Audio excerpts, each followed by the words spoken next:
Je vous remercie d'être venus si nombreux aujourd'hui à cette conférence sur Klossowski de Rolla.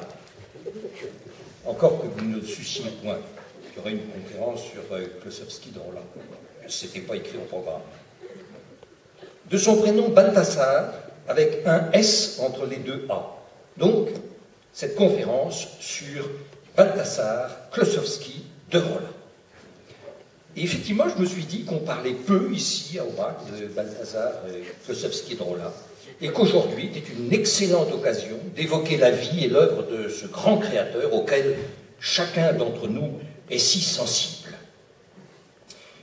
Balthasar est né un 29 février, ce qui est un signe du destin. Le 29 février 1908, car 1908 était bissextile, tout comme 1904, mais contrairement à 1900. Du reste, Rainer Maria Rilke ne manquait jamais, paraît-il, de lui souhaiter son anniversaire par lettre. Voilà, ça c'est ce qu'on trouve sur les sites internet sur le ton du scoop. Rilke ne manquait jamais de souhaiter son anniversaire à Balthasar. Mais si l'on veut bien se rappeler que Rilke est mort en 1926, et en supposant qu'il ait commencé à souhaiter ses anniversaires dès les 4 ans de Balthasar, cela ne fera au maximum que 4 lettres d'anniversaire. Et comme j'apprends que la correspondance entre Rilke et Baladine, Baladine c'est la maman de Balthasar, cette correspondance débute en 1920, j'opte plutôt pour 2 et peut-être une unique lettre d'anniversaire de Rilke à Balthasar. Balthasar n'est pas mort un 21 janvier, mais le 21 janvier joue un rôle particulier dans une de ses œuvres. Il naît à Paris, Balthasar, en 1908, comme je l'avons dit plus haut, mais ses parents d'origine polonaise s'enfuient en Suisse au début de la Première Guerre mondiale. Il revient à Paris avec sa mère et son frère en 1924 et suit l'enseignement de Bonnard et de Vlaminck, qui lui conseille de copier des Poussins au Louvre. C'est normal, sa maman Baladine est une vraie mère poule pour lui. Ah, mais puisqu'il copie des Poussins, c'est donc que Balthasar est un peintre. Voilà un premier sérieux indice. Et plus tard, il va même peindre Miro et Derain en 1936. Premier grand tableau, La Rue, en 1933, qui est assez remarqué. Balthasar a 25 ans. Le voici donc en grand format, et levons un premier voile sur le nom d'artiste de Balthasar Klossowski de Rolla, Balthus. Remarquons comme les personnages semblent tous isolés, aucun ne regarde aucun autre, et même le spectateur semble étranger à cette scène.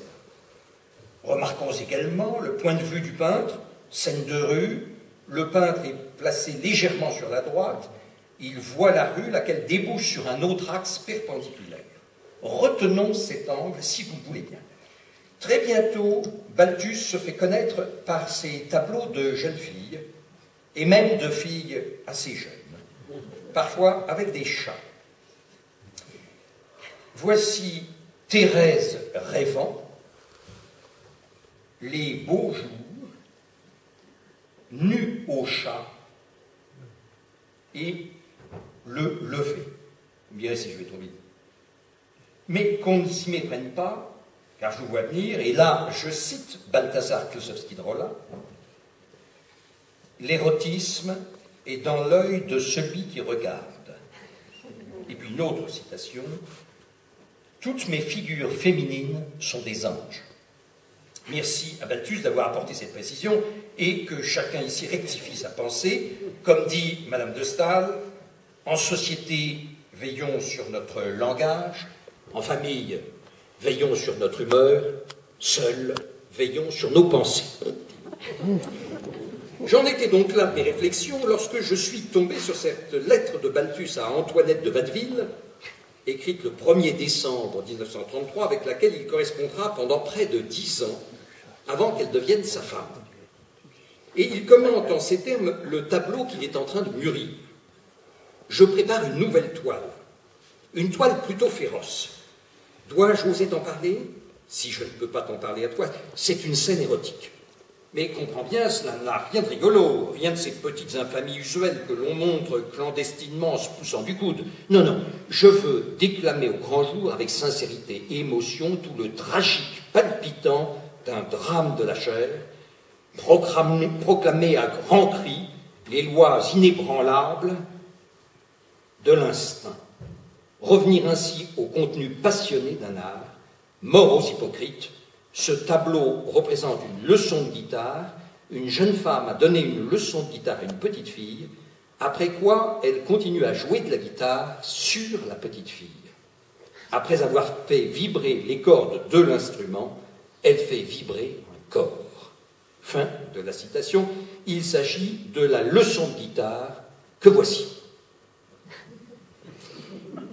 Il semble donc qu'il y ait deux discours de Balthus et que Balthus s'amuse à mener le spectateur en bateau. Encore deux citations de Balthus. Toute chose peinte est une abstraction. Et aussi, je n'ai jamais peint que des anges, d'ailleurs, toute ma peinture est religieuse.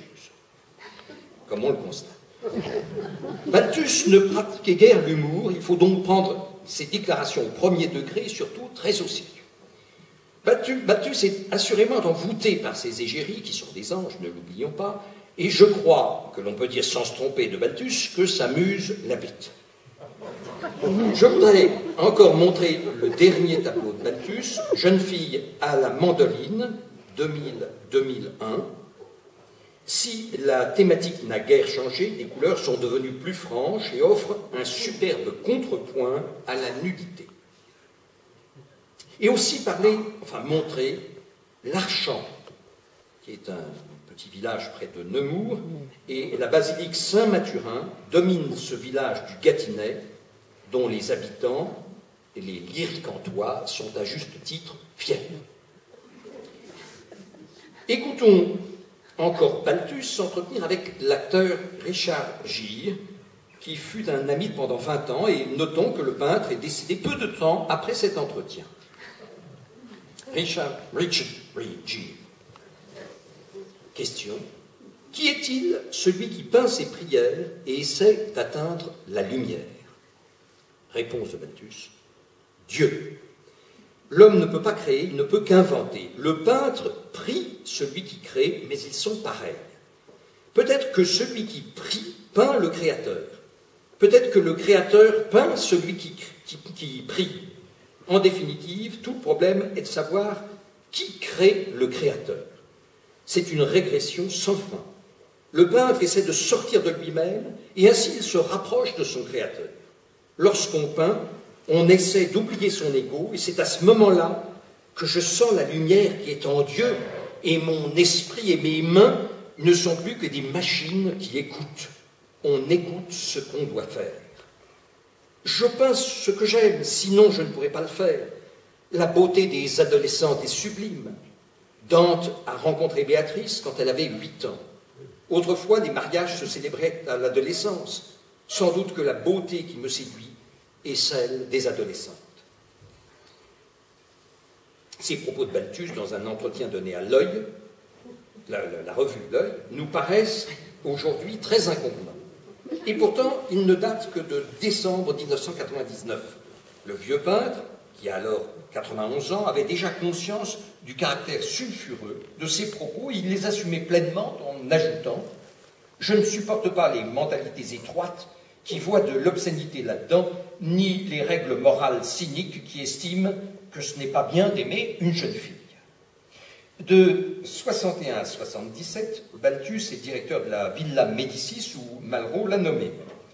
Puis il achète un des plus beaux chalets de Suisse, la Rossinière, où il vit avec sa femme japonaise Setsuko et sa fille jusqu'en 2001, où Balthus s'excuse de la vie le 18 février.